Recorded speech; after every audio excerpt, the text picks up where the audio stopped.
நான் உங்கள் வழக்கறிஞர் தீரன் திருமுருகன். நம்ம மீனவர்களுக்காக மீன்பிடி தடை காலத்துல 20,000 உயர்த்து கொடுக்க சொல்லி ஒரு வழக்கு போட்டிருந்தோம் நம்ம நாம் தமிழர் கட்சி சார்பா. அதை பார்த்திருப்பீங்க நீங்க. முதல் வாய்தா வந்தது.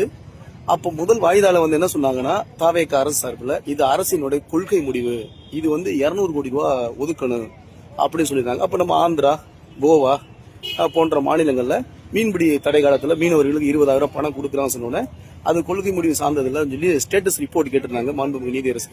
இன்னைக்கு 2வது வாய்தா வந்துச்சு. அன்பு தம்பி கிளிட்டஸ் ஆஜராயிருந்தாங்க. நம்முடைய ஆவணங்கள் எல்லாம் ரெடியா வச்சிருந்தோம்.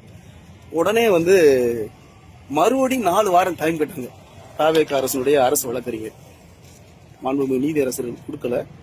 இது ஒரு உன்னதமான ஒரு கோரிக்கை.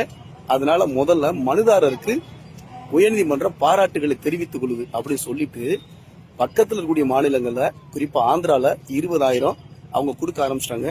நீங்க உங்களோட தேர்தல் அறிக்கையில 20,000 சொல்லிருக்கீங்க. அதனால 20,000 நீங்க கொடுக்கலாம், இல்ல அதுக்கு மேலேயும் நீங்க உயர்த்தி கொடுக்கலாம், இல்ல அதுக்குள்ளேயும் நீங்க கொடுக்கலாம்.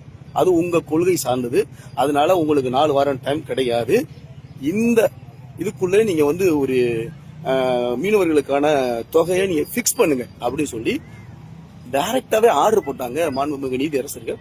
நம்ம நாம் தமிழ் கட்சிக்கு நம்முடைய மனுதாரருக்கு உயர்நீதிமன்றம் தாமாக முன் பாராட்டுகளை தெரிவிச்சிருக்கு.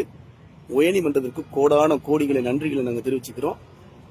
13 மாவட்ட கடற்கரை ஒரு மீனவ மக்களுக்கு எங்களின் சார்பாக போட்ட பொதுநல வழக்கு வெற்றி பெற்றுள்ளது.